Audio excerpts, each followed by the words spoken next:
Hello and welcome to the MEG Method Podcast. I am back today for a very special Marathon Major episode with the man, the myth, the absolute legend, Mr. David Yim. Hello.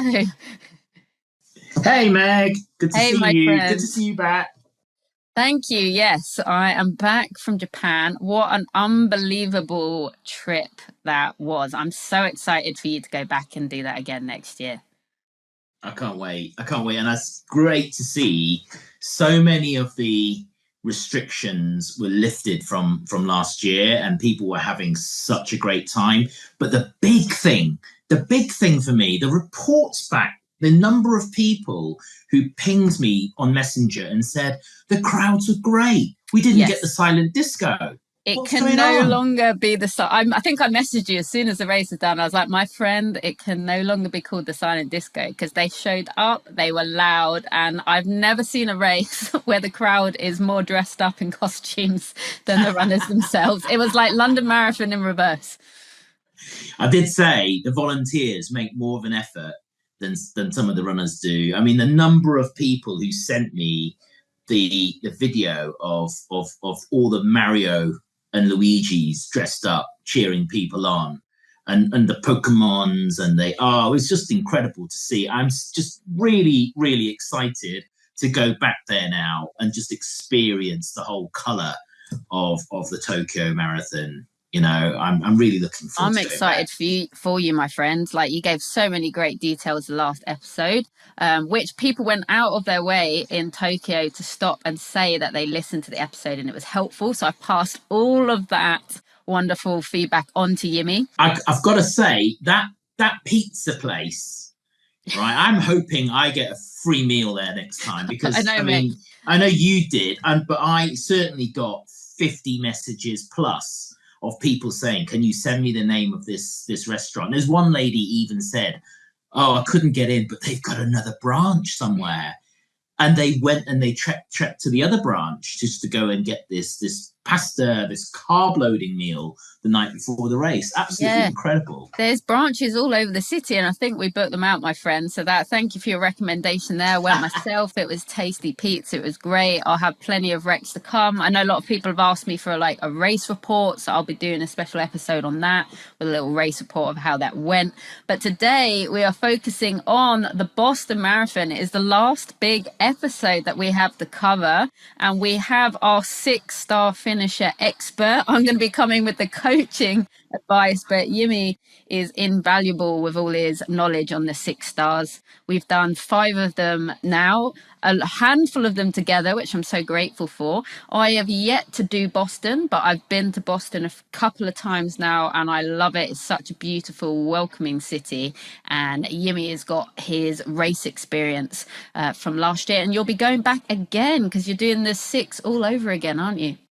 That's right. Yeah. So I'm not doing this year, but I'm going next year, hopefully to get my second 6-star medal. I'm in the final preparations now. I've got one more long run to do, and then I'm in the taper for London. Woo-hoo. That kicks off my 12 marathons in 12 months challenge. It's not quite a marathon a month because there are no marathons in July and August. So I get a bit of a summer holiday. But yeah, start in 4 weeks' time, and then it's basically a year's worth of training. And I finish in London 2025, and fingers crossed, I'll get to do all of the 6, plus some other interesting ones that we should talk about as well along the way. Absolutely. But I'm super excited for it, and yeah, I can't wait to go back. You know, I'll share my race experience from last year. And they're very much a first timers, like Tokyo. I've only done it once, but it's just so memorable. And yeah, I'm more than happy to share my race day experiences with anyone who's getting ready to run. Buzzing. So let's get into it. So Boston Marathon is actually the oldest in the World Major Marathon. It's celebrating its 128th year this year, which is very impressive. It's managed by the Boston Athletic Association, which is a non-profit group that formed in 1887 to promote a healthy lifestyle through sports. And I know me and Yimi are big advocates for that. The running community has given so much to us. It's part of the reason why we want to do these podcasts, to give back and say thank you. So I love how the history behind the Boston Marathon and the reason it was set up and continues to go. Like we said, Yimi did it last year. I'll hopefully do it in the future. I might be 90 by the time I do it, but I think even by then the 90-year-olds are going to probably have to do it in 2 hours by then on bionic legs. I'm not too sure with the way these times keep going. But yeah, I know if I pushed myself, I genuinely think it would be well within my capabilities to qualify for time. But we're charity runners. For me, that my whole I'm one of those annoying people that have kind of done the majors by accident, really. My whole thing is I'm lucky enough to be healthy to run a marathon. And I thought, why not go see different places in the world? I think we're so lucky as runners to get almost VIP access when they close the roads to these amazing cities. So I've kind of just been choosing races that I think, do you know what? I'd really love to give that a go. Either it's a really interesting race or I just want to see the city. And what a great way to do sightseeing. My friends would disagree. They're like, a holiday with me would be without a marathon.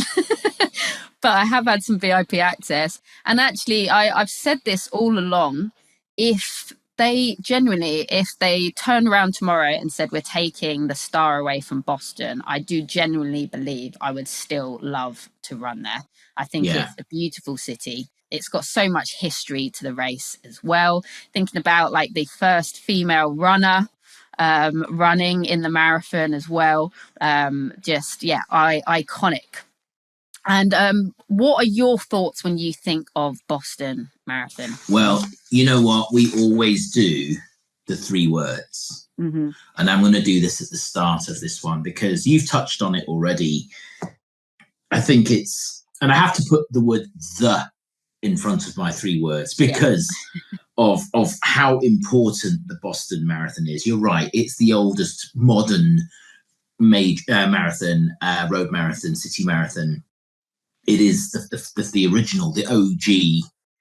So I would say my 3 words to describe Boston Marathon would be the history, the heritage, and the jacket. And I'll talk a little bit about the jacket in a moment because everyone's obsessed with the jacket. We'll talk about the merch a bit later on. But it has that history. Spanning back, and as you say, first female marathon runner, had to do it by stealth, and then the heritage, the one great thing, and I mean, it would be a privilege to finish your 6 world marathon majors, but if you get the chance to finish it in Boston, it's really, really something special, Meg. It really is. It's the one major where the whole city comes out. Whole city. London people get excited about it. 1 million people come out on the street, and it's my favorite, and I love it. Tokyo, less so, probably at the other end of the scale. They did come out this year, as we've just said. Yeah, as I say, I think it could give a lot of races a run for its money now. But a bit of a low profile in terms of the local appreciation of the event. Boston, totally off the scale.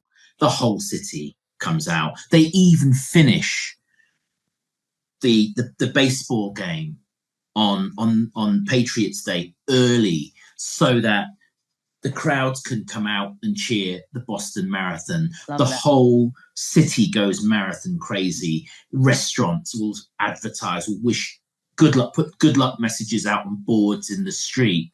The streets are lined with thousands of runners and everyone going around, strangers in the build-up wishing you good luck if you're wearing your Boston gear. It's just incredible. It really is. And it's something really, really special if you get to finish a 6-star there. So you've saved the best in terms of the heritage till last, Meg. Yeah, I'm excited for it. And it was a special race for you last year. You got to run with our friend Divad, David Hepburn.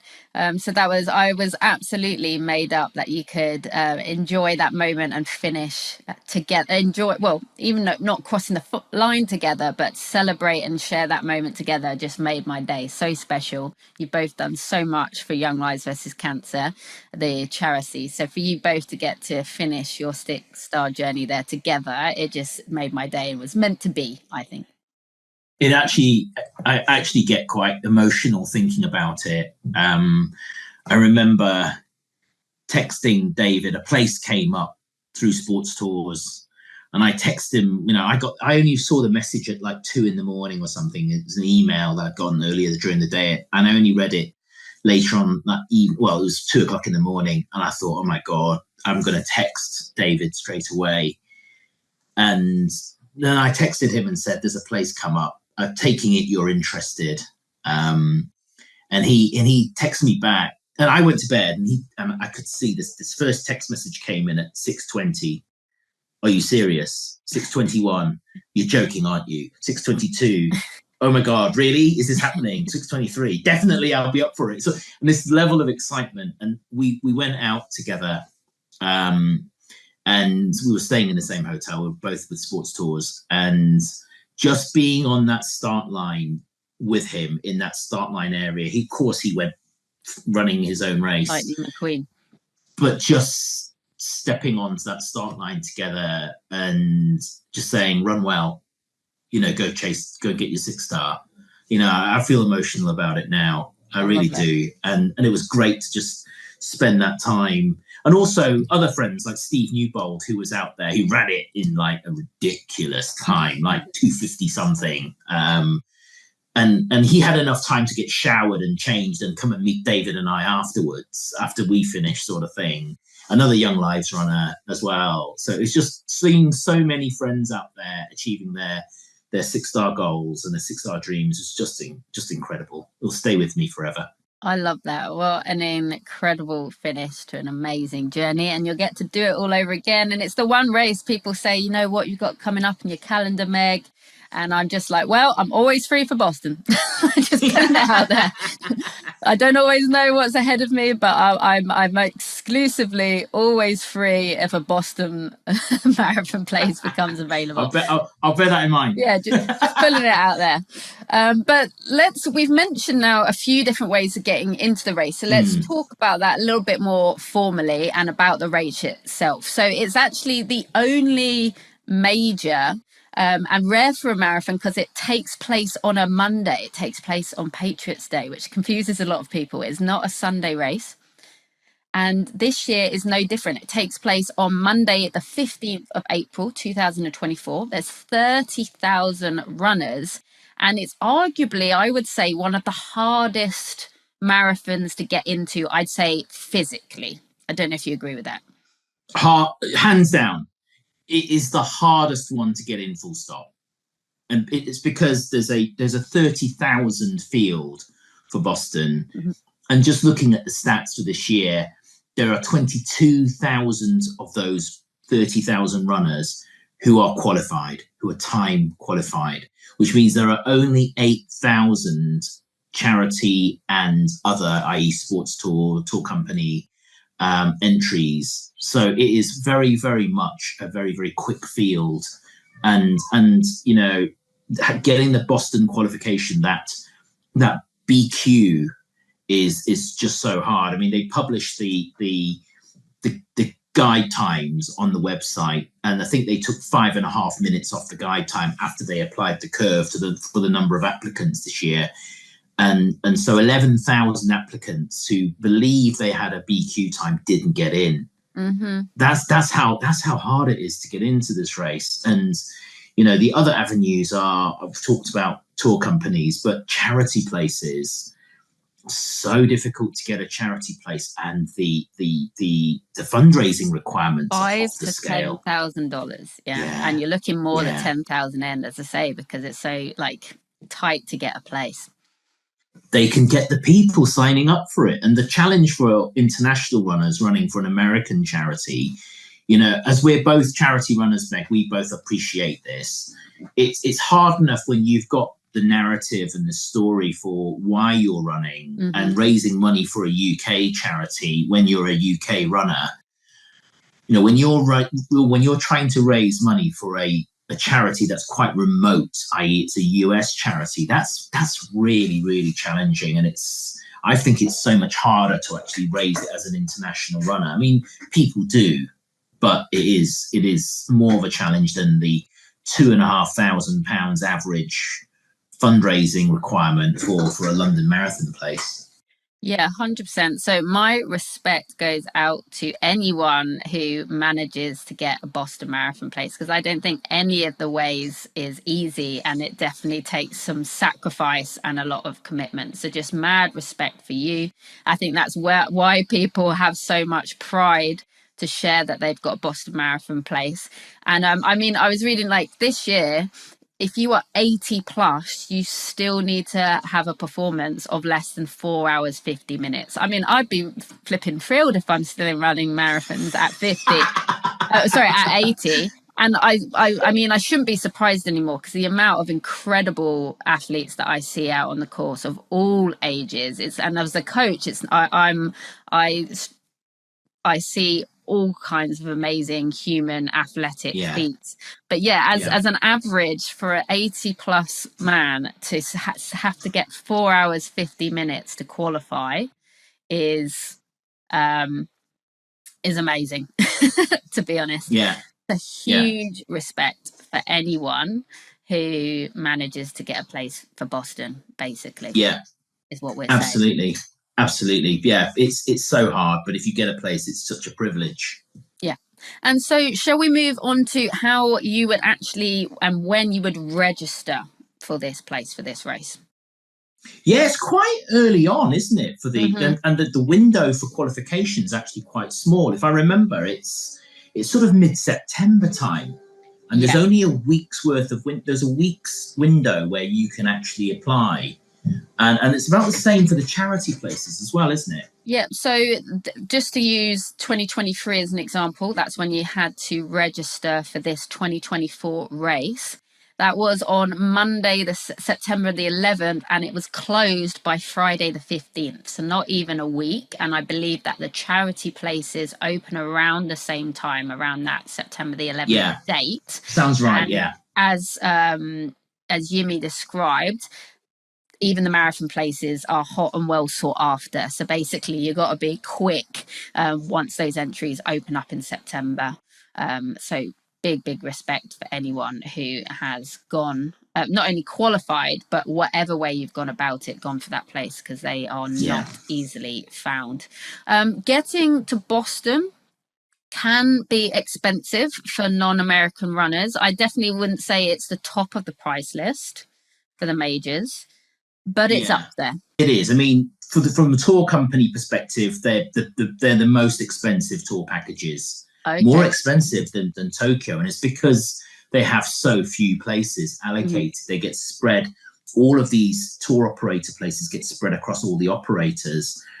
But you know, the travel itself, there's quite, you know, international runners. There's a lot of flights coming out from the UK.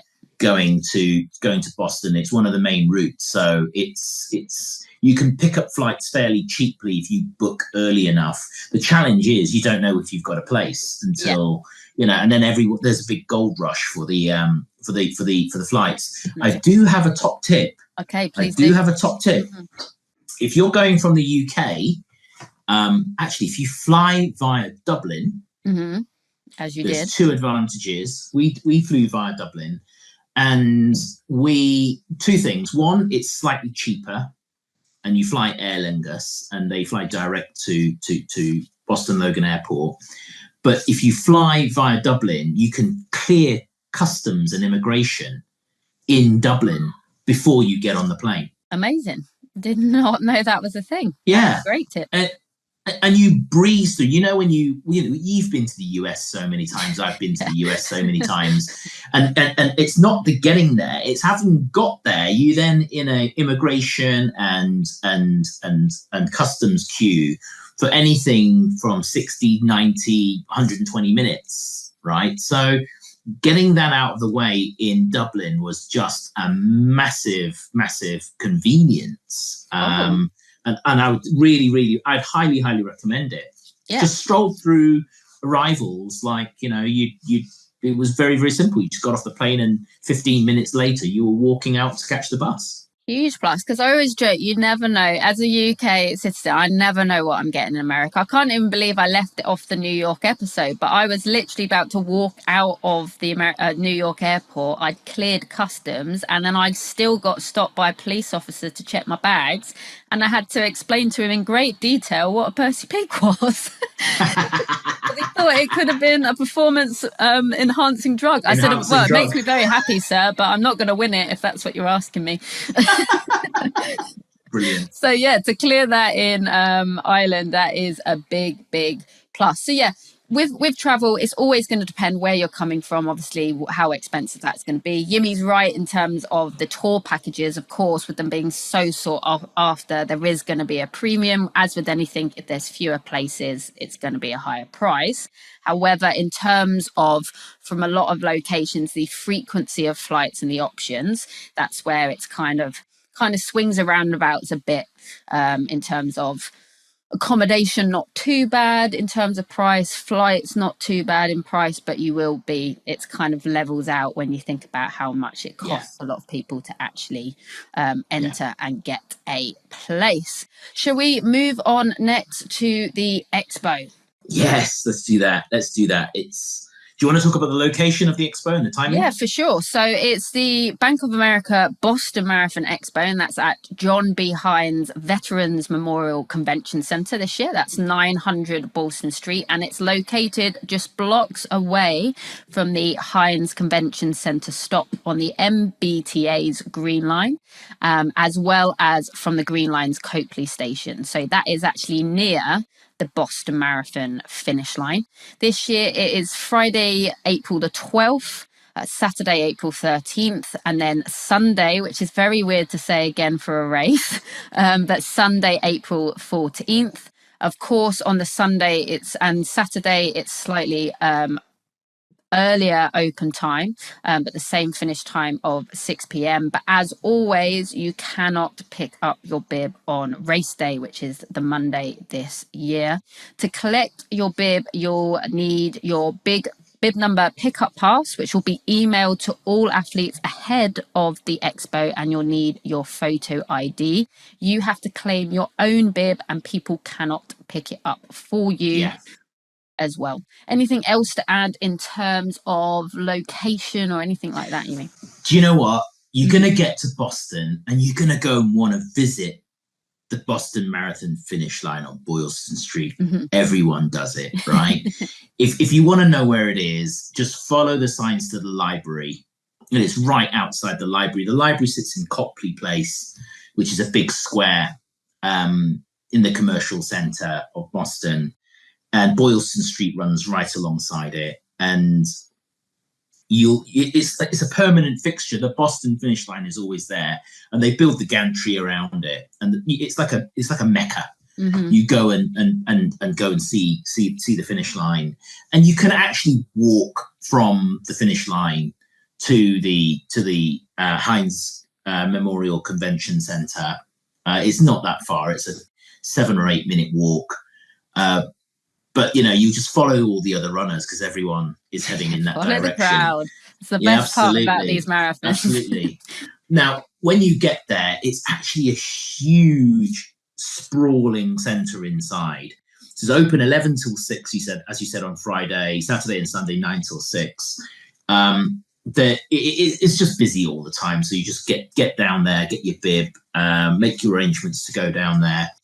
There's you walk in and there's long corridors that you walk down just to get to the first part, which is where the registration is. And then there's another long queue, and there are specific desks for your packet pickup. So unlike London, where you can go to any desk, or Berlin, where you can go to any desk where they live print your bibs, they do have specific packet pickup desks. So do look up your number and go to the appropriate place. And it's just super exciting. I remember doing a big cheery video as I was there. David was filming it. You get your bib, you get your big plastic bag for your bag drop, and all of your little bits inside it, and it's just super exciting. And then there's another like walk to get to the main sort of expo center, what you would normally see as like, you know, the hall where you've got all the merchandise, which is obviously my favorite bit, because I've learned a new word. I've learned a new word, which is merchitis. I have got merchitis. Right? I've never seen a worse case than in you, sir. I don't think it's a cure. We talk about the merch in a moment, but you walk in and there's a whole sense of occasion. You walk in and it says, you know, BAA Boston Marathon. It'll be the 128th edition this year. New sponsors this year. So, you know, Gon's the Hancock logo, which I've got here, the old John Hancock logo, because it's Bank of America this year. So, like Chicago. You walk in and there's the find your name on the wall, which is always fun, right? Of all the runners. Get your pen out.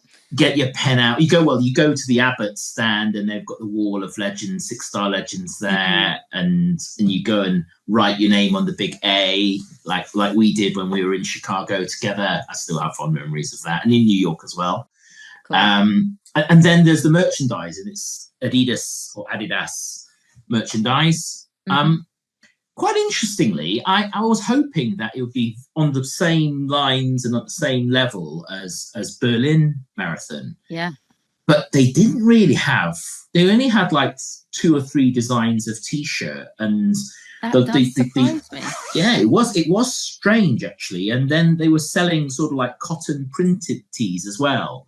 But actually, you know what? It was all about the jacket at the end of the day.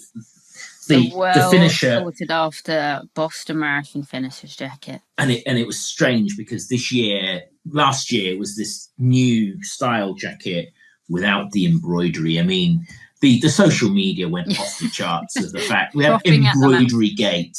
We had embroidery gate, and people were so incensed. Yeah, jacket gate. It was embroidery gate because there was no embroidery. The logos weren't embroidered, and it was a bit of a strange colour.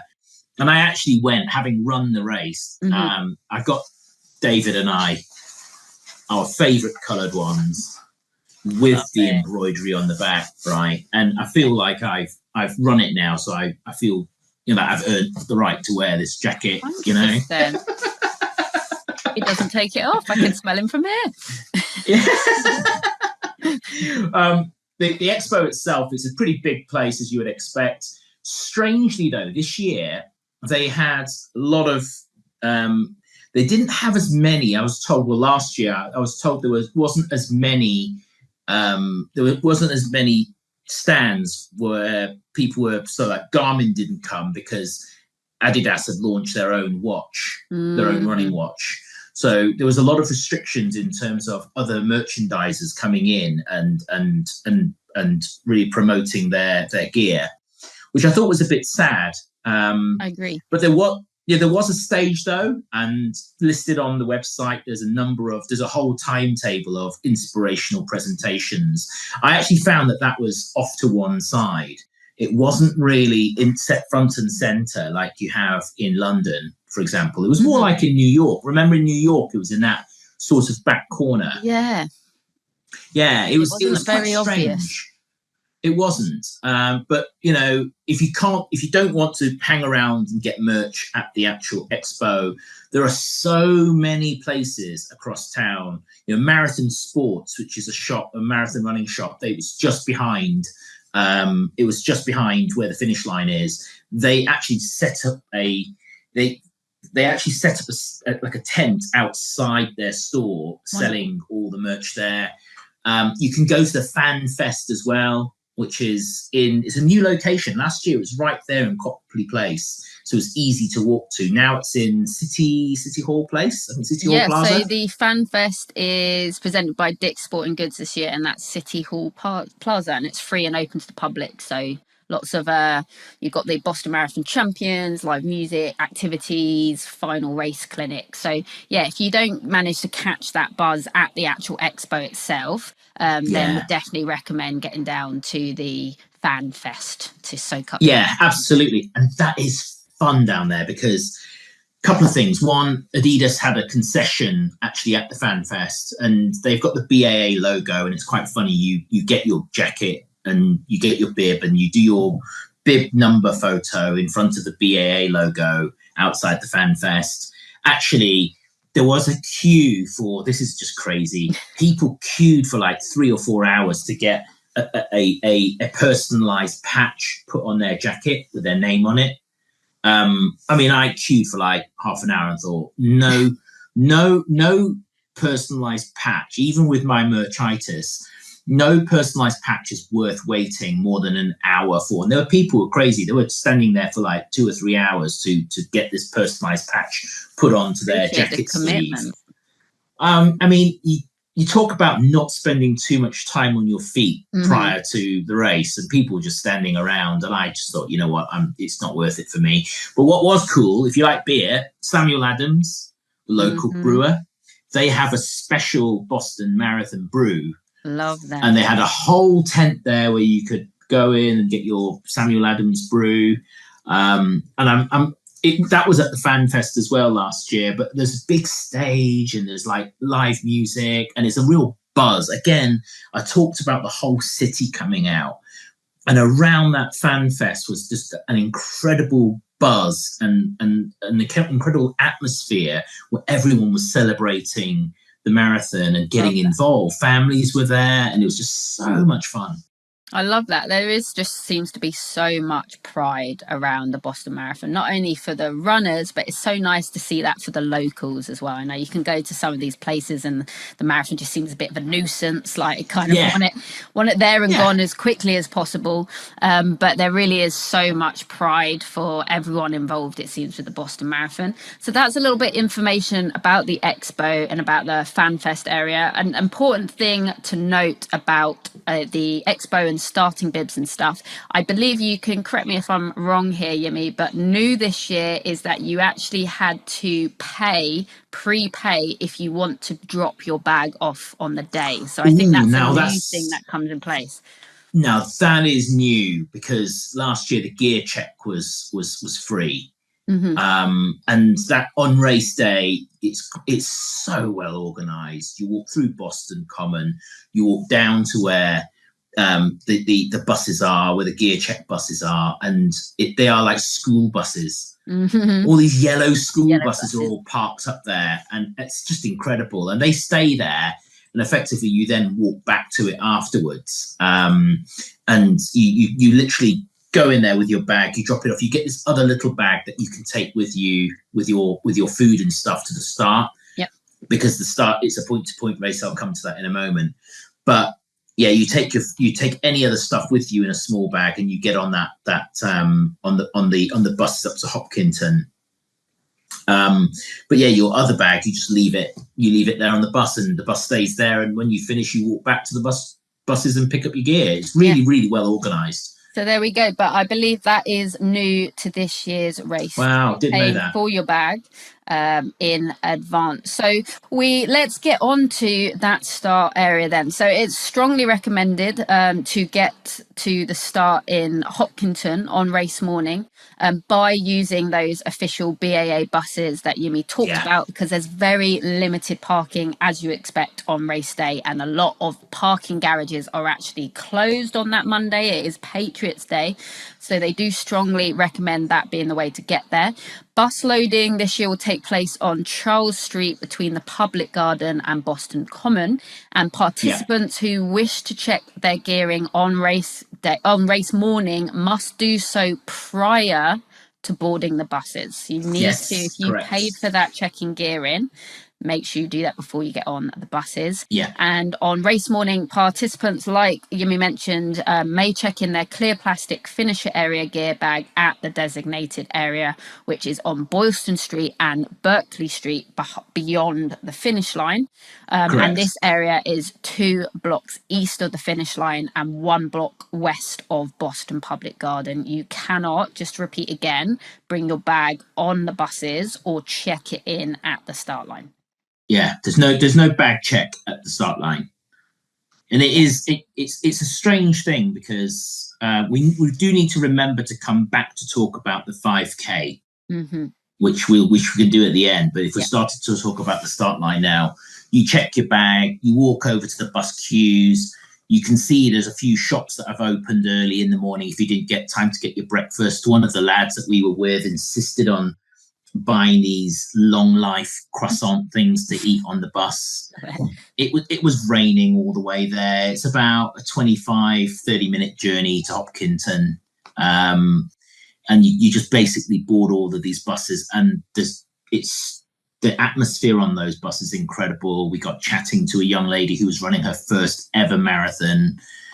She was very, very young. She was running for charity, and we were all the seasoned runners were all giving their top tips on how to pace themselves. And you drive out to Hopkinton. So the course itself, it starts in Hopkinton, which is like a town. There are 8 towns along the route, ending in Boston. Starts in Hopkinton. It goes through Ashland, Framingham, Natick, Wellesley, Newton, Brookline, and then gets into Boston. But you start in Hopkinton, and it's almost like a little town in the middle of nowhere. Hopkinton. Hopkinton. Yeah. It's like a town in the middle of nowhere. It's like a little suburban town. And the strange thing is, it's in like this the sort of convening area is in this sports hall and the fields around the sports hall. It's like a high school, middle school, I believe. It is, yeah. And it's a sports hall there. And the interesting thing is, you've got the sports hall where all the charity runners can go into the sports hall and stay dry if it's raining. The rest of us were all sat outside. Now, you get down there, the bus pulls up, and you walk down this lane, and there's a right turn where you can take to go to the main staging area where the toilets are. But we got told by the one of the marshals as we got off the bus, there are plenty more toilets down at the secondary gathering area, which was further down. So like lemmings, we all followed it down to the secondary toilet area. I'm all about going to the toilet queues which are the shortest. Me too. We went there, and we're all sat in this field. And I was doing my video saying, here I am waiting, and I was sat there with a foil blanket around me trying to stay dry. And one of my friends sort of texted me, Rich Loud, who you met in Tokyo. Met him and his wife. So Rich, awesome. So I met him, and he was wearing his Boston jacket in Berlin, and I said, I quite fancy running that one day. I've really quite, I see your jacket and I think respect and I think want. And that's how, our whole conversation started. He texted me and said, why don't you get under the tent? And it was only later when we walked back to the main start line gathering area, there was a massive tent there where people could stay dry. So if it's raining, for goodness sake, don't stay in that bottom end secondary gathering area. Go to the main sort of assembly area, and there's just this huge, great big tent there where you can just stay dry. Excellent tip. Thank you, Rich, for that one. Thanks, Rich. Important to note, it's quite common, especially for the majors, there's no camelbacks or hydration vests allowed for this race, but you can, of course, bring your own food and sports drinks to the start area. But there will be Poland spring water, Gatorade, and portable toilets available, as they will be on the course as well. In order to exit the village and enter the corrals, you'll need to leave the athletes' village based on your assigned wave and bib number and coal assignment. And then you'll be directed down Grove Street to that main street. And your starting corral is in a square box printed on your bib. And it can also be found on your number pickup card. Got our lovely model here, if you're watching on YouTube, pointing out there's the perks. Our very handsome and glamorous model pointing out to his very well earned medal there. So your number that you're assigned is according to your qualifying times. And you may be, for this race, you can move from your assigned wave and corral to a later wave. I know that's a popular question sometimes if people want to run with a friend or loved one. But you can, of course, I think for obvious reasons, you can't move forward. That wouldn't be right, to be trying to put yourself in an earlier corral, because that might not match with your speed. But you can go backwards. That's no problem. If you decide on the day, actually, I want to go run with my friend, and they're in a later corral, you can do that once you're in that area. Yeah. Any other add-ons for that? I'd say a couple of other things. One is there are a couple of places where people are just, they've bought too much nutrition with them. Yeah. And rather than people throwing it away, I thought this was brilliant. There was a table. There's a couple of long tables where people would leave their cis gels or excess Cliff blocks or whatever. And it was almost like a smorgasbord of free nutrition. And if you hadn't brought enough, you could go and just help yourself to stuff that people, it's like swap shop. Yeah. You know, people are dropped off their excess stuff and other people going, oh, I could do with some Cliff blocks, and they'd go and pick them up. And there were safety pins and we do love a freebie. It's like us at the Chicago Marathon. We look like the Three Stooges. Yimmy's going there, going through the bins, finding us some warm clothing. We look like a right pair. I think he was wearing some mother's jacket. I was wearing some kids' top. But hey, that was a nice jacket. Boston have extended that to refreshments as well. How generous! What hosts?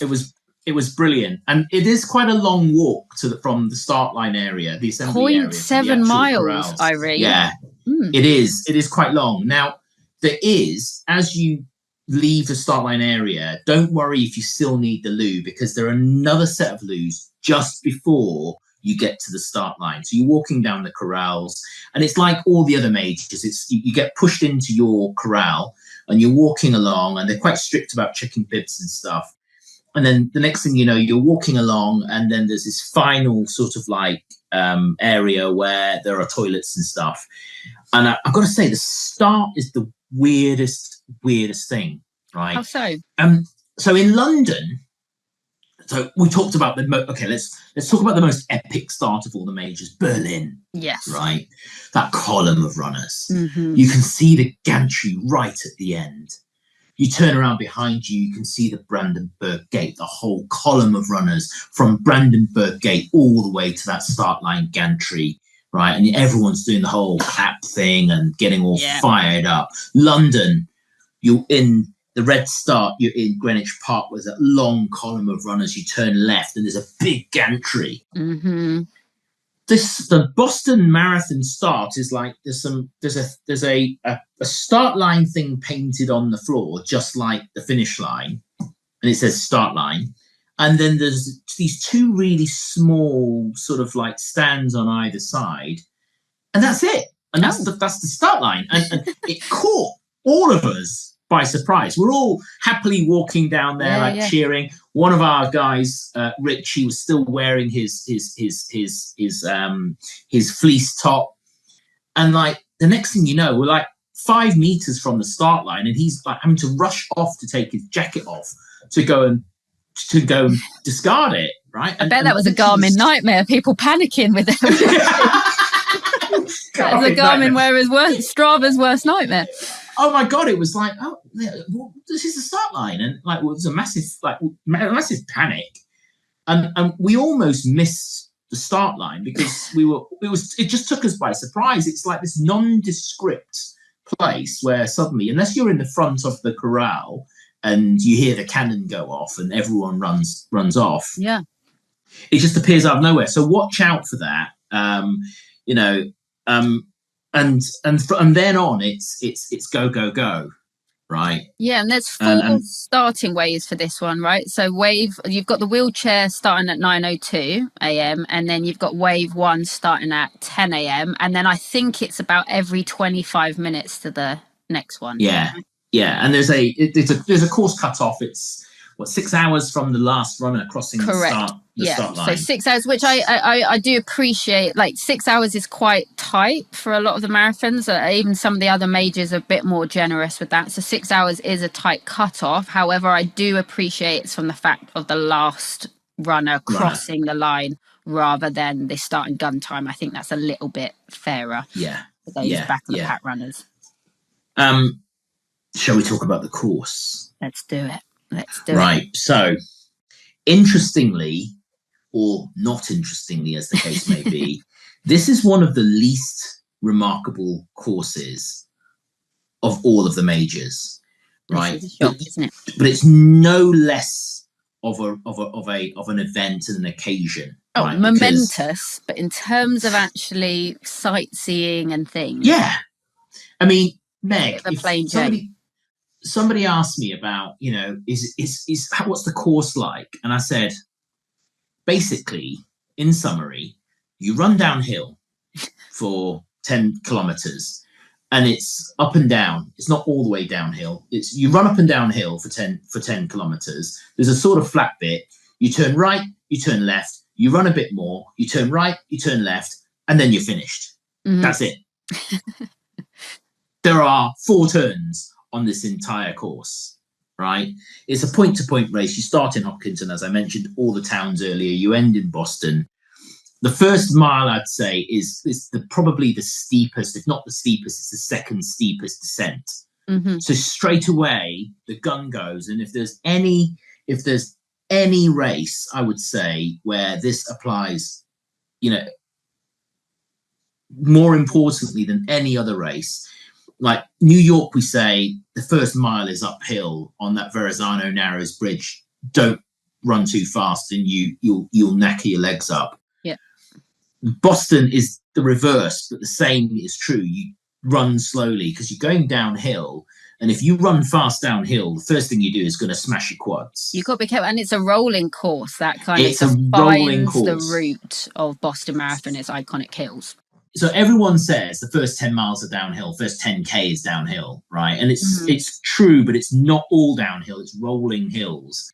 And you do get used to them really, really quickly. I said to my running partner, Lydia, she says, you love hills. And I said, you know what? I used to be scared of hills until I ran Boston. Mm-hmm. I used to be scared of running switchbacks or didn't like switchbacks until I ran Tokyo. I lost my fear for hills when I ran Boston because the first 10 miles literally is rolling all the way. And they're not big hills, but they're just rolling hills. And you get this nice, pleasant downhill and you think, oh, I can make up some time. I'd say don't, right? Mm-hmm. If ever there was a race where that whole adage of the marathon starts at 20 miles, Boston is it, right? Because, the Heartbreak Hill is at 20 miles. Right. Yeah. And if you overrun the first half, you're going to really, really pay for it in the second half. So first mile, surprise start, as I said, it's steep downhill. From there on, it's rolling hills for the next few miles. Mile 4 to 5, you move from Ashland into Framingham. There's a half a mile climb at 4.2 miles. So, and that feels like quite a long climb. Mm-hmm. For that early on in the race. 5 and 6 are rolling hills. And it's interesting because the road itself is like a 2-lane, they're 2 American lanes, so they're pretty wide. It's like a sort of like rural A road that you would find. And it isn't that wide, but it doesn't feel really congested either, which is great, right? Especially for a major, yeah. Yeah, absolutely. And what was interesting for me was even in sort of like the rural areas, almost immediately, the crowd were out. The crowd were there and it was consistent. People would come out of their houses. You move from sort of like in like a rural area to commercial, to residential, to commercial, to industrial, all the way through the course. But people come out. There's only a couple of places where there wasn't much of a crowd. One of them was around miles 9 to 10, where you've got the lake on the left and you've got Fisk Pond on the right-hand side. So it's really difficult for spectators to get there. But after that, it's almost like everyone makes up for it because you emerge out of that quiet zone where you can find some time to think and gather your thoughts at mile 10. I remember it just started raining really hard when we got to that lake, and I was just I was taking your advice. I was like, be curious. I was looking around and, oh, what a beautiful lake, and I was taking in the scenery, getting hammered in the face by all this rain, but, and still loving it. And then I came out of that, and suddenly you hit a spot where all the crowd seemed to have come back, and, you get a massive boost again. I would say then it's pretty nondescript, and then you get to sort of mile 12. Mm-hmm. Mile 12 to 13. Now, this is where it gets interesting, because you kind of go up this hill, and then you get to the top of this hill, and you suddenly hear all this noise going on, right? And this is one of the landmarks on the Boston course. It's the Wellesley College. It's the ladies' college. And they have the Wellesley girls that come out to support, and it's called the Scream Tunnel. And it is really, really fun. It's, by the way, it's not actually a tunnel. Mm-hmm. It's actually just a whole street that's lined with all of these students who have come out and scream. And they come out with these funny signs, and runners run over there to get hugs and kisses from college girls. If it's your sort of thing, then go for it. I high-fived everybody on the way down, and it was just brilliant. They were screaming, I was screaming, and it was you scream, we all scream. We scream, yeah. There wasn't the ice cream, and it was just really exciting. The boost you get from that Wellesley Scream Tunnel is just intense. But then that's kind of short-lived, because you've got this sort of like mile 14 and 15, which are fairly flat. You've crossed through the halfway point. You get to a point 14 and 15 are fairly flat. There's a couple of little bumps. And then you get to mile 16. Now, this is when the race starts there. There's a sign that says it's on, right? Oh. And this is where the first of the 4 Newton Hills start. Now, I spent all of my time in preparation worrying about the Newton Hills, the last of which is Heartbreak Hill. And this is the thing, people actually, Heartbreak Hill is not actually the steepest. It's only an 88-foot ascent over, I think, about just under half a mile stretch. However, it's the location that is Heartbreak Hill. I've got the stats here, right? So the first one is a 4% incline over 1 kilometer. It's like it creeps up on you, and it just keeps going and going and going. That's at 16 miles. It's 1 kilometer, 0.6 miles, 4% incline. You then get to 28.2 kilometers, 17 and a half miles, and there's a hard right turn. Hey, Commonwealth, you're into Commonwealth. There's a right turn at the Newton Firehouse, and the atmosphere around the firehouse is really, really cool. Yeah, I mean, it's one of the major landmarks. You get to the firehouse, you do a hard right. I actually ran to the crowd and high-fived all the crowd on the way. It was like a slingshot. And no sooner have you 200 meters later, you're on to the second of the hills. Now, I believe this is the worst one, because it just feels really, really steep. It's a 4 to 5% incline. Mm-hmm. It goes from 28.3 kilometers to 28.9 kilometers, so about 600 meters. So it's not long, but it just feels like it just creeps, and it's off creeps the back and creeps. Of a few other inclines. That's the issue. Exactly that. And then at 19, just after 19 miles, 31 kilometers dead on. This one I think is the steepest one. It's 5 to 6%. It's only 300 meters. It's not long, but it feels like, and it's the accumulation of these. Each one of these hills are not bad in their own right. And we've run worse hills in South London, right? Oh, 100%. But this is where the training comes in of it's not just about the incline. It's like, where in the race has that incline come, and also what came before it. And people say the marathon always starts at mile 20, and I've hit the wall, goodness knows how many times at 20. I've, started to struggle or hit the wall. mile 20.3 miles. Again, 600 meters, and it's this long, and it says, you are Heartbreak Hill. Yeah. And it's a 5 to 6% incline. And you know what, Meg, I'm a Jeffer, and I was doing 5.2s that day, 5 minutes run, 2 minutes walk. But I was so determined. A friend of mine had run Boston, and he said, I'm not ashamed to admit that I actually walked all the way up Heartbreak Hill. And I thought, just because I've got a bit of competitive streak in me, I thought, I am going to run all the way up this hill. And I did.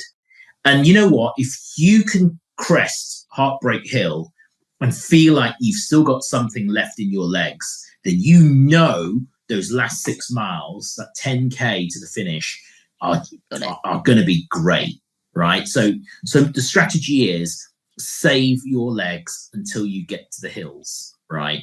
And if you're blowing at mile 16 and the first of the Newton Hills, then you are in real trouble for the last 9 miles of the race. If you've done your strategy right and paced yourself, then you'll get up Heartbreak Hill, and there's a sign at the top that says, "Congratulations, you've got to the top of Heartbreak Hill." The relief that you get, and from then on, it's party, right? Mile 21, Boston College. That's where we saw Divad's family were there. Love that. And that was amazing. The crowd support there was absolutely immense. Then you sort of get to sort of mile 22 as you're coming into Brookline. Now, this is the sort of penultimate town. Just be careful of the railway tracks in Brookline, right? You come down this little hill and just watch out for the tram lines. And then you get sort of end of mile 24. You go up this hill and you crest over this little hill, and in the distance you see it for the first time. It's the Citgo sign, right? And this is like, the Citgo sign is about a mile from the end, and I'm getting excitement thinking about it, right? You see that sign, you think it's the homing beacon. It's almost like seeing the Brandenburg Gate in the distance, but there's a mile after it, not 400 well, meters. They do. If you've listened to our podcast, you know that is not the end. It's not finished. The Citgo sign is your homing beacon, and you're running towards it all this time. You get there just before a mile to go. You just I remember doing my 25-mile video, and I was right outside the Citgo sign. I had the biggest smile on my face, and I was absolutely loving it.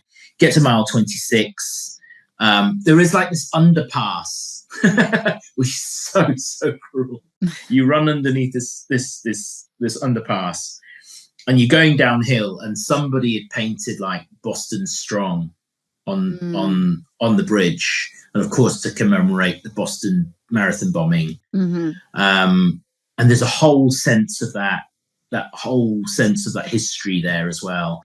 And the ramp on the other side feels like that ramp coming out of the Blackfriars underpass. Just thinking in London. that in London, you're so close. Big Ben's in the so distance. Close. You think you're so close, then you go under that underpass, and you need a second wind. And then you're into the last bit, and feeling emotional talking about it. They say, there are T-shirts that say, right onto Hereford, left onto Boylston, and I always add on, straight onto glory. Right. Love it. And that's it. You got 600 meters right onto Hereford, left onto Boylston, and Hereford's naughty as well. So you turn right and it's uphill. It's very short, but it's uphill. Leave me on this hill moment there. And then you turn left. and then the finish line is epic. Big grandstands, the whole of Boylston is lined with people all the way down to the finish line, and it is just incredible. Cross that finish line, run through the gantry, and almost immediately afterwards, stop, get your selfie at the finish line. The medals are there, followed by the 6-star medals if you're getting a 6-star medal. And that is the 26.2 miles off the Boston Marathon. I love it. And you're finishing just across from the public library, aren't you? And the Old South Church, that's in Copley Square. So you're in like the Back Bay neighbourhood near downtown. In Copley Square, yeah. Yeah. Exactly Love that. Exactly that. And I would say, that this is where that heritage comes back, Meg. I always say to people in Boston, in Chicago, we experienced it. You walk down the street wearing a medal and people say, congratulations, as they walk past, right? If you walk down the street with your Boston Marathon medal on the next day, people will stop and say congratulations properly. It's not just a passing thing. They'll come up and say congratulations. If you walk down the street with a 6-star medal, right, people will cross the street. Love that. And ask you for a selfie. Goodness knows how many times this happened to us. People want to see it. They want to ask you about it. They're genuinely interested in it. And, like I said, that whole city coming out to support the marathon runners is just an incredible, incredible experience. I love that. And so well deserved. So you should be spoilt. Even just running a marathon, whether it's your first or one of many, but especially going through that 6-star journey. So I love to hear that they make it so special. Yeah. And should we mention a few of we talked about the course as a whole. Thank you so much for your insight on that, as well as some of the anecdotes. I love it. As I say, it's from the coaching side of things here. If you listen to any of these episodes, we've done all 6 of the majors now, and you hear things like, I know for Tokyo, a lot of people were really daunted by the switchbacks, and then also the cutoffs. Like, if you're thinking about doing this race in the future, then this is why we're sharing this information now. Prepare for this stuff in training. You can't control the weather on the day. It could be another wet one at this year's Boston. So just have a little think in advance what you're going to do in terms of layers. You can't go and buy yourself a wet machine and fake the rain. Of course not. But have a little think about in advance what you're going to do with layers. Could you train and do a few of your last few runs just practicing in some of those layers? Same with, like I said, the hills aren't crazy in Boston, but it's the back-to-back and the placement of those. So think about that when you're putting together your training plan, and just have a little think about these things in advance, and you'll be well prepared. Yeah, I think the other things to point out is, run your strategy and stick to the strategy, and don't let those downhills fool you and lull you into a false sense of security that you can make up some time on the course. Because, I passed so many runners in the latter half of the race, and running up Heartbreak, while I could see so many people walking around me, I just felt like, I've done the training for this. And as soon as I got over the hill, that sense of, I know I'm going to finish, and I'm going to finish strong here, was like palpable. The other thing was they give out the Morton's gels on the course. Yes, that's what I wanted to discuss next, about some of the aid stations as well. So please do tell me about the Morton gels. So the aid stations are very much like the other American races. Often, they're frequent, and there's Gatorade and water at every stop. It was really easy. 3 on this year's course. So water and Gatorade every sort of mile and a half or so. Yep. And then there's 3 Morton's gel stations, and it's really funny because they go on for some time, and the volunteers stand in the street and they shout caffeinated or non-caffeinated. And you run down the street, and one side's caffeinated and the other side's not caffeinated. Now, these gels are the most expensive gels, Meg. Yeah. Right? I've heard a lot of stories about these gels. Well, I've just got my latest batch of them, right? It's the only race where I've gone out. I went out with my Tailwind and 2 gels. I took my Tailwind and 2 gels, and I came back with 5 Morton's gels. You are not the only one. I've heard a lot of stories in Tokyo about people being very sneaky with the Morton's gels. People that had done Boston before Tokyo, and they said, when the opportunity presented itself, they took the extra weight and decided to fill their pockets. I came back with bulging pockets, I must admit. But the toilets were frequent as well. Right. And just as expected on any other course, apart from Tokyo, where they were miles away, these ones are pretty close. there was plenty of first aiders on the course as well. I stopped to get some extra Vaseline because it was raining and I was feeling the burn, and my shorts didn't survive that particular run. But yeah, it was. You just got to be prepared for the weather. You can get really, really odd weather in Boston. You can get rainy weather like we had last year. One year, everyone got sunburnt on one side because obviously you're running 26 miles on a west to east course, and you got the sun on one side of you all of this time. So just be prepared for any weathers. Whether it's bright sunshine and then the wind as well. Boston has sometimes the wind picks up, so you've got a headwind blowing against you, and you've got to pray that you don't get those headwinds as you reach the Newton Hills. Exactly. So just don't panic about it too much. It's something that's out of your control. Think about what is in your control. Within your control, you can practice with different layers to see what you can run in. Practice on your races, putting on Vaseline in certain areas as well. It's not going to hurt you. Practicing some of that stuff. And just don't worry about it. I know you get that paranoia that we talk about, the nerves building beforehand, and you want to check that weather app every few minutes and obsess over it as if you can change it. Focus on the things that you are in control of. That's your attitude, your mentality going into and in the race, and practice the things you can practice. And as you mentioned, as you'd expect from one of these big American races, thankfully aid stations, toilets, they are plenty and regular throughout the course. In terms of fueling, Poland spring water and lemon and lime Gatorade Endurance are what's going to be given out during the course, and they start from mile 2 onwards. We talked about the Morton Shot Energy Gel stations. There's 3. So you've got the first one at 11.8 miles this year on the Wellesley Town Line, mile 17 in Newton, and at mile 21.5 just after Boston's College. And you've got Morton's Gel 100 and Gel 100 caffeine for those that like to have the specifics there.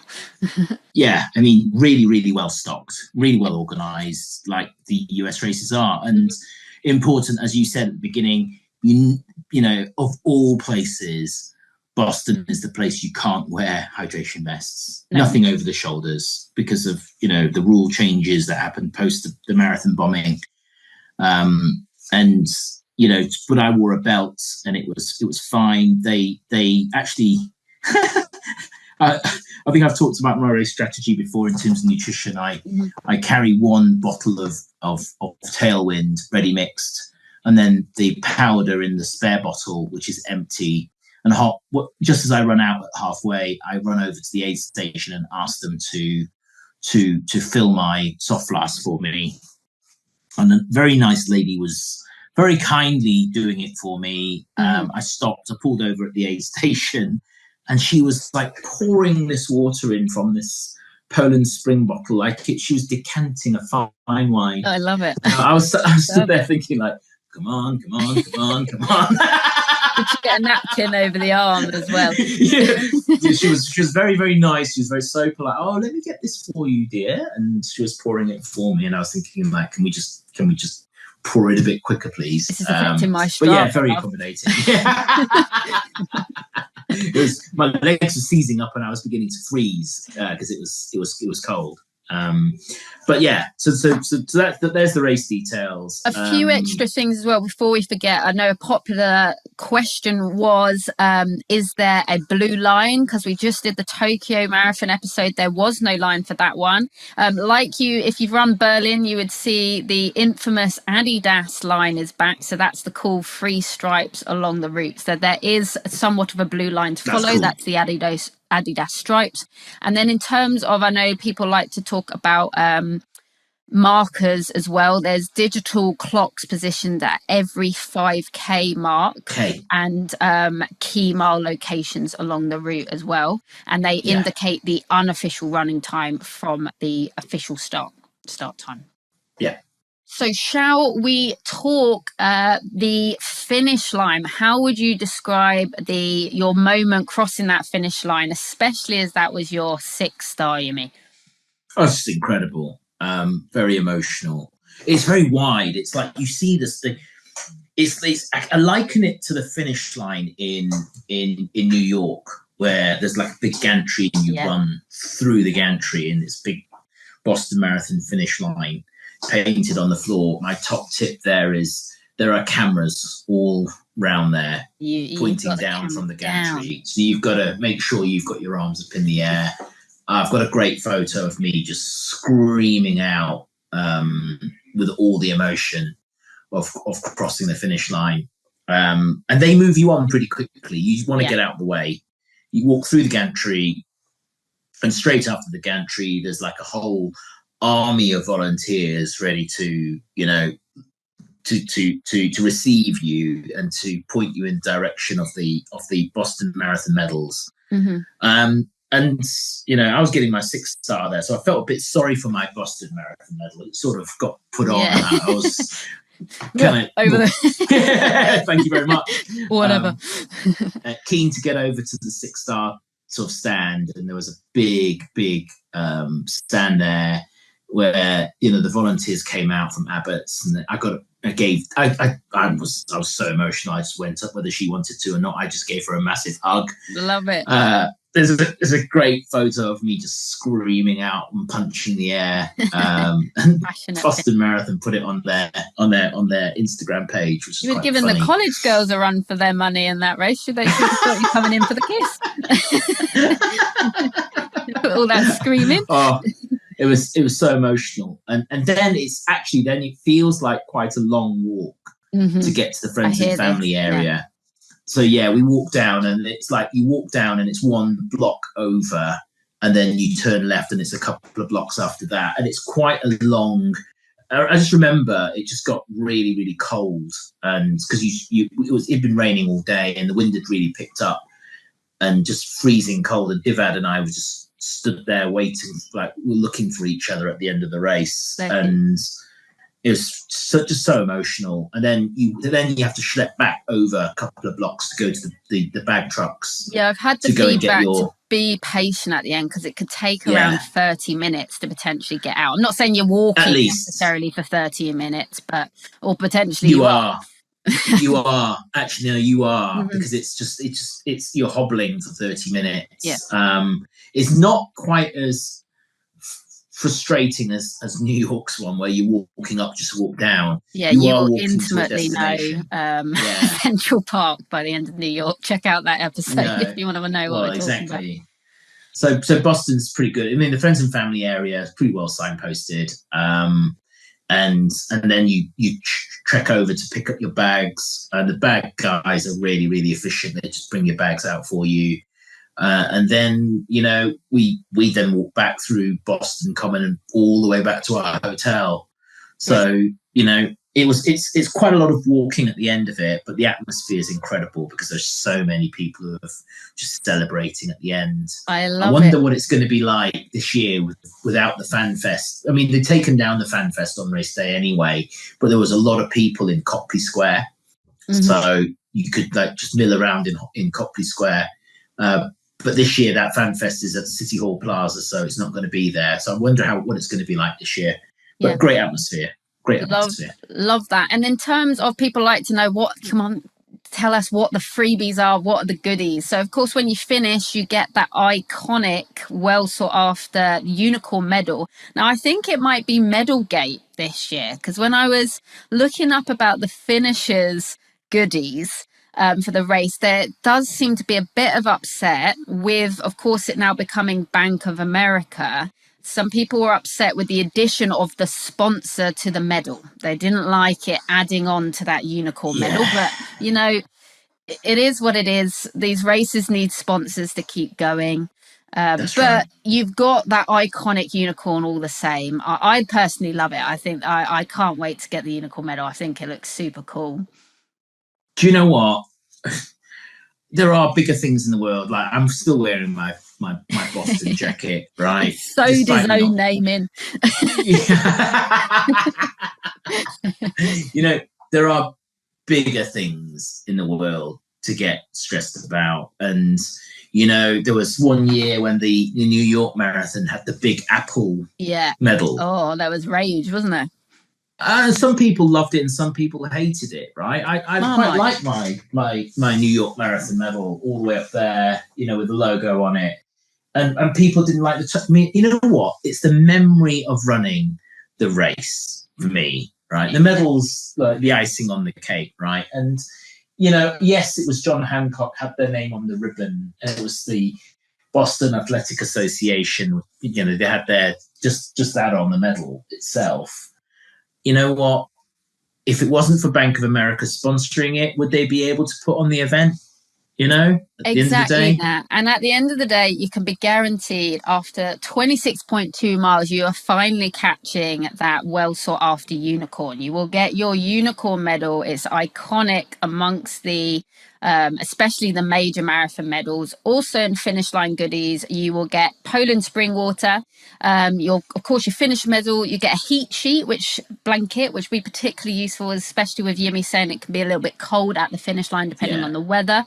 You'll get some Gatorade endurance formula, and you get some food bags and additional products. So they'll give you that little goodie bag. There's 2 additional medical tents worth knowing as well. And then with any major, like we suggest, have a little bit of a plan post-race of how you're meeting your relatives, because each race has its own logistics. It's very busy and crowded. You're going to be a little bit disorientated and tired. They do have a meeting point for the relatives. That's on Stewart, Berkeley and Clarendon Street, and that will have those alphabetic signs that you see at most of the majors. And most people wait by the surname. So that's just a little bit of info there for anyone planning to meet their relatives. So just plan in advance. Yeah. I always meet them away from that area. I just find it very congested and harder to get to. But, just have a plan, essentially. I don't know if you've got anything to add to that personally, Yumi. No, I think that's exactly right. Just have a plan.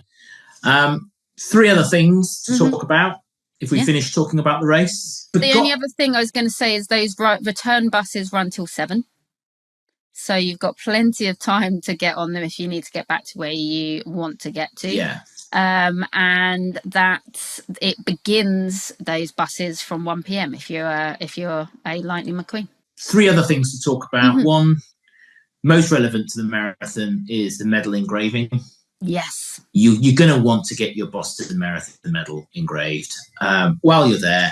There's a couple of places that do it. Marathon Sports, which is on Boylston Street, just behind where the finish line is. Great place to go. You basically drop your medal off and it's quite strange because you've got to let go of your medal. It's not like London where you go to the New Balance store and they laser etch it while you're waiting, or Berlin. I think same for Berlin. You go to the tent and they do the etching for you. In Boston, it's just so busy. You just hand your medal over. They tell you to come back in 20 minutes or whatever. And you go and do some shopping, whatever, you come back and they give you back your medal, all engraved. 2 places that do it. One's Marathon Sports. The other one's Under Armour. Great. Which is in the shopping centre, really near where the Expo was on. So that's another place. Chase Shakeout, I think it's on the Saturday. Wow. What an amazing 5K. Love that. Right.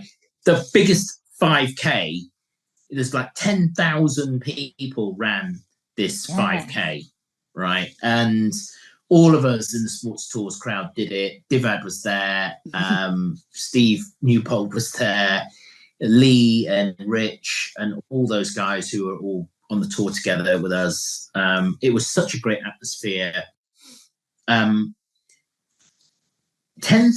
people running a 5K. And it was like a proper event. And they were giving out 5K finishers shirts as well. We love a freebie, yeah. Right? And there was a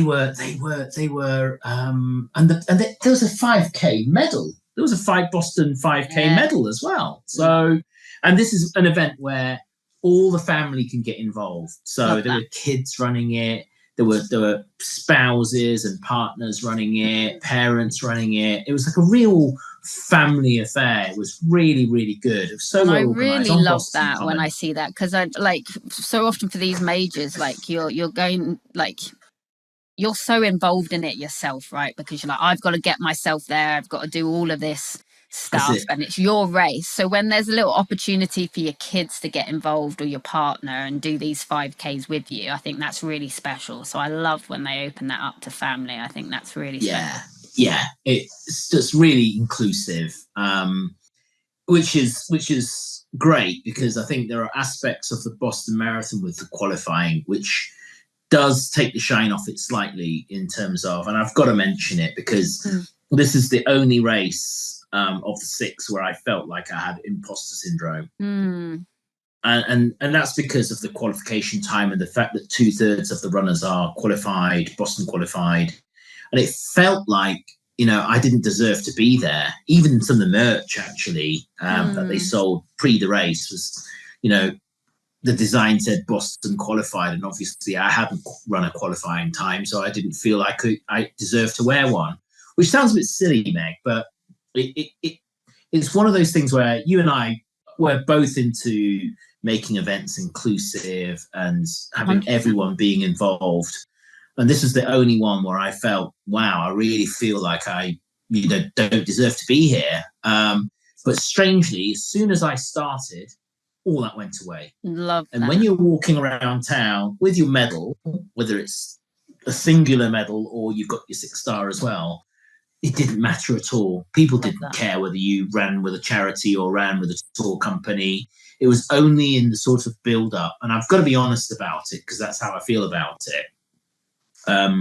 But I wish that actually the field size was bigger, and I wish that actually there wasn't this almost like daylight snobbery that came with some of the build-up chat on social media, for example. I'm sorry to hear that. I'm sorry that that was your experience, and I'm really grateful for you sharing that. And that's why I love hearing about these shared experiences, because I don't think you'll be the only one there. I think there can be loads of imposter syndrome around Boston. I've certainly heard it from my own clients and other people that have spoken to me. So thank you for your honesty there, because I think that's real and genuine. And also just a reminder to people, like, we are all we're all runners. Doesn't matter what speed you're going at, whether you're winning the race or whether you're coming in last. Like, huge respect for anyone giving that a go. If you are entering a marathon and giving it a go, you're a marathon runner. We all deserve respect. And I absolutely, it just goes to show you, beforehand, there's all of this build up around it, and like you say, commentary that's not needed or inclusive or helpful. But at the end of the day, once you're doing the race and then once you've finished, no one cares. Your medal is exactly the same as anyone else, unless you actually won the thing. It doesn't matter. We all have our reasons for running, our own race experiences. So I love to hear that it turned around, once you're there and involved. But sorry to hear that was your experience beforehand. I keep saying it, right? It doesn't matter if you're a trotter, a plodder, a jeffer, or a jogger. The distance is the same. Yep. The medal is the same. The T-shirt is the same.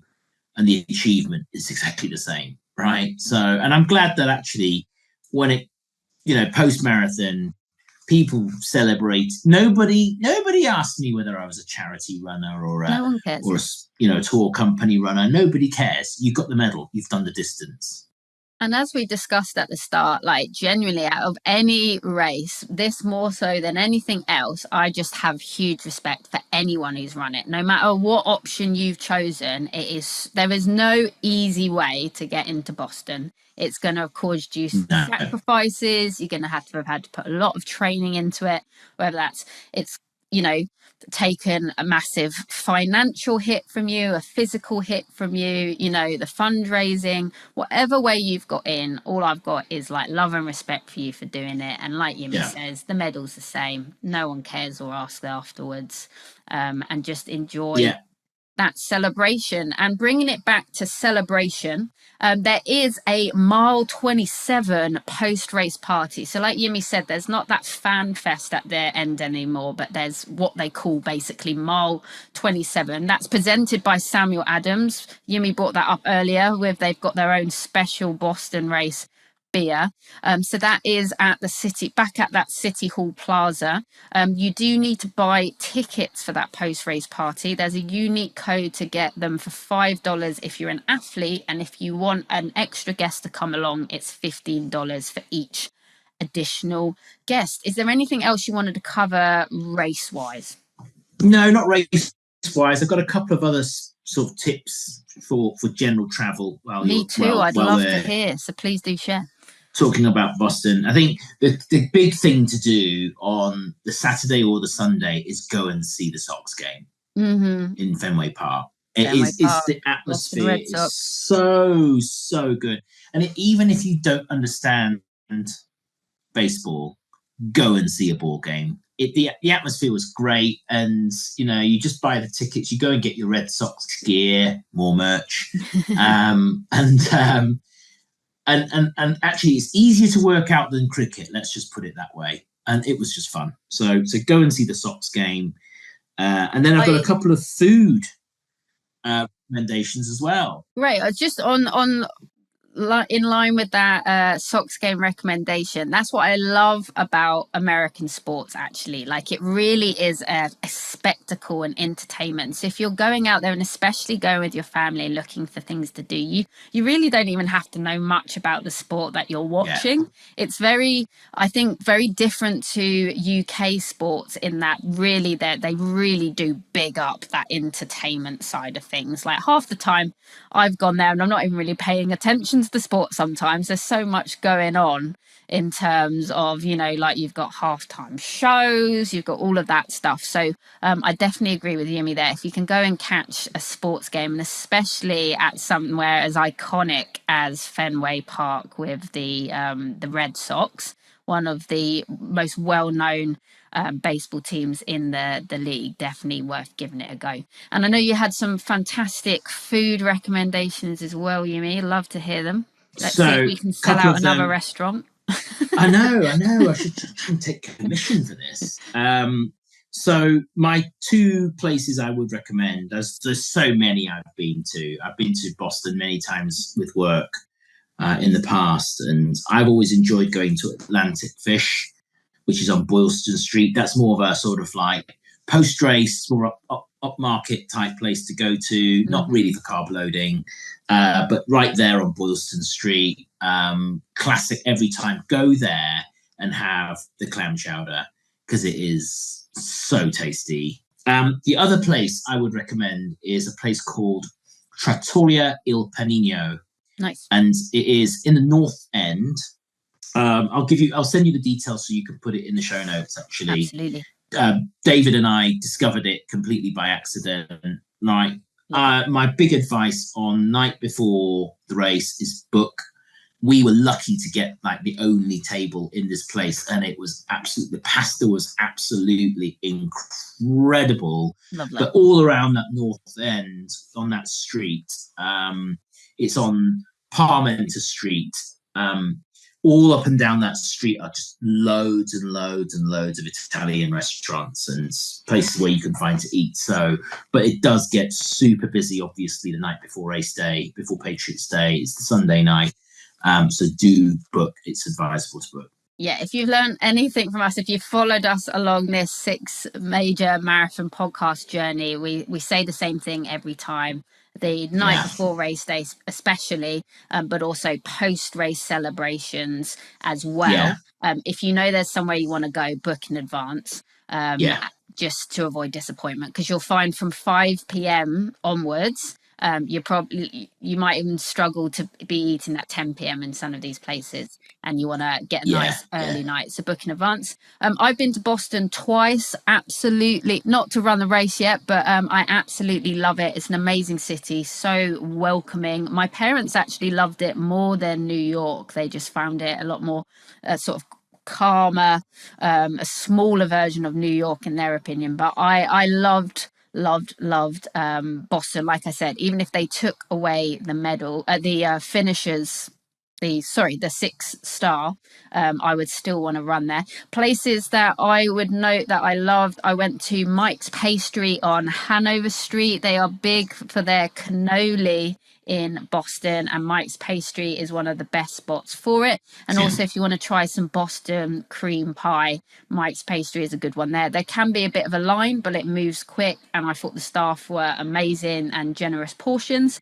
And then in terms of more of the savory side of things, there was a Mexican place that I've gone to each time I've been there. I've loved it. They give free chips and salsa, and the salsa is spot on.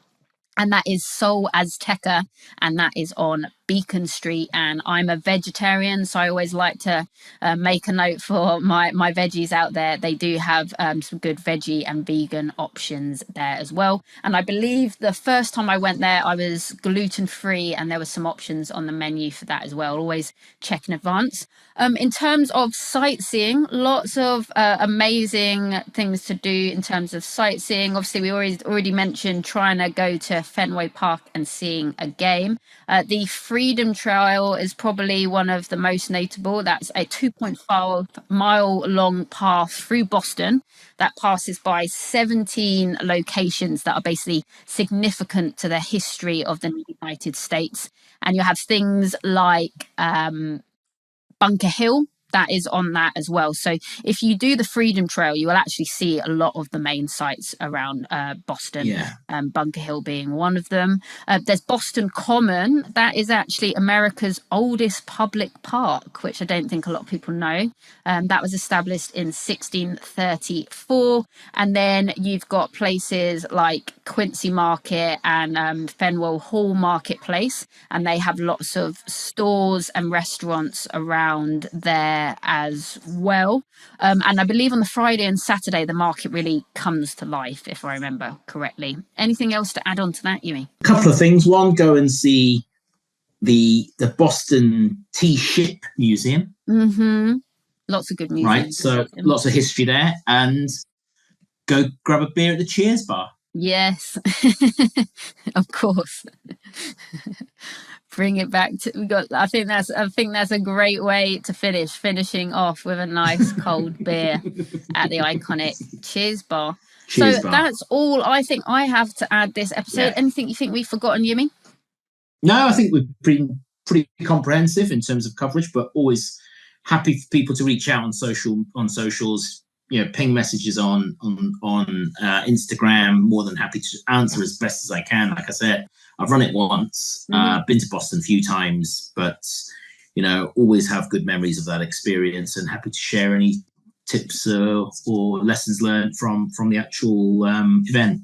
Yeah, and please do let us know if you're running this year as well. We genuinely love to hear from you. I was blown away in Tokyo how many of you somehow managed to find me around different parts of Japan to say you listen to the podcast. The running community has been so amazing to us, and it's given us so much. So we really do these special episodes because we want to give back in some way. So to get to hear, we kind of put this stuff out into the world and hope it lands. So for you to get in contact with us to let us know that you are listening, it has been helpful. It really does make our day. And also we love to hear your stories. There's so many inspiring stories out there, and we're all running for our own reasons. So get in contact. We'll put our details in the show notes so you can get in contact with both or either or of us for those questions like Yimi said, but also let us know you're running. Let us get excited for you, especially in the build up to that race. I don't want to hear that anyone is feeling that like Yimi did in the build up. I know there can be a lot of commentary online sometimes, and people think this is a way a certain runner has to be. I know I've had that feedback, a few people leading up to London as well. And I just don't want to be hearing that, or anyone feeling imposter syndrome or lonely. So let us know you're running the race. Let us get excited for you.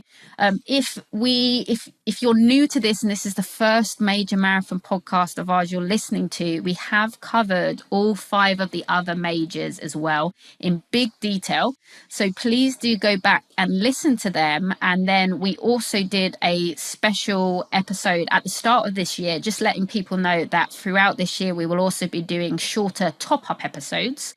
is what we're calling them. And those are going to be shorter episodes, basically, that are relevant to this year's race. For example, London, we did a big episode last year, but very soon we're going to be doing a shorter episode just to give you a few extra details specific to this year's race. So follow the podcast either on your favorite podcast platform or YouTube, and then you will not miss any upcoming stuff with us. We're planning to keep the content coming.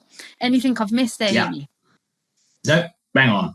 Wonderful. And yeah, please do give Mr. David Yim a follow. He is a legend and he is doing his amazing challenge this year. It will just be starting in London, which is coming up very, very soon. And he's got lots of races ahead. He'll have very exciting content. If anyone knows where a camera is Mr. David Yim, and he gives some amazing content, not only for the charity, but also for anyone else planning to run the races he does. So definitely give him a follow. You won't regret it. And also, I'm sure you could appreciate the support, right, Yumi? Yeah, absolutely. And it's all, as you know, we both run for the charity for Young Lives versus Cancer, and it's anything to get the profile up and raise money for that incredible charity. So this is why we do it, regardless of whether I'm running in a charity place, even if it's a ballot place or a talk operator place. I always wear my Young Lives versus Cancer top, and it's to every single race, and I use that as a platform for my fundraising. And you are incredible at it. So big love and shout out to Young Lives versus Cancer. Give them a follow as well. And for anyone who's running this year, have the best experience. Make it your own. Be curious. That's something I always say to people. Don't forget to be in the moment when you're there. If you can, be curious and enjoy it. And we will speak to you. We'll be back very, very soon with another Major Marathon top up. Take care.